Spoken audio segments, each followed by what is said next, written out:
बाप की पगड़ी बचाने के लिए शादी के लिए तैयार हो गई।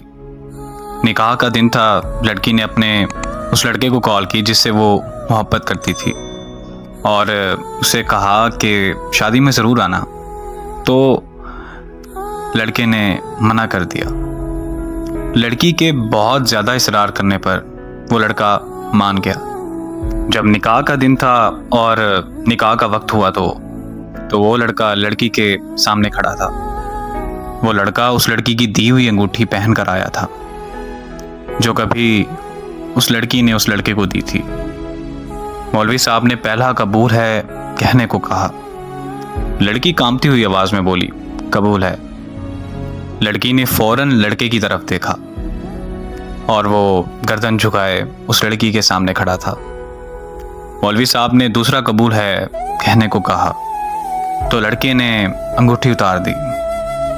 जब लड़की ने तीसरा कबूल है कहा तो लड़के की आंख से एक आंसू निकलकर उसके रुखसार पर जा गिरा। उस लड़के के हाथ से अंगूठी गिरी और वो चला गया। उस लड़की की रुखसती हुई तो वो लड़की जब घर पहुंची, लड़की की दोस्त भी उसके साथ थी। लड़की अभी जाकर ही बैठी थी। इतने में उसकी दोस्त को एक कॉल आई और कॉल सुनते ही लड़की की दोस्त के हाथ से मोबाइल गिर गया। लड़की के इसरार करने पर लड़की की दोस्त ने उसे बताया कि शादी हाल से जाते वक्त उस लड़के का एक्सीडेंट हो गया और वो वहीं मौके पर मर गया।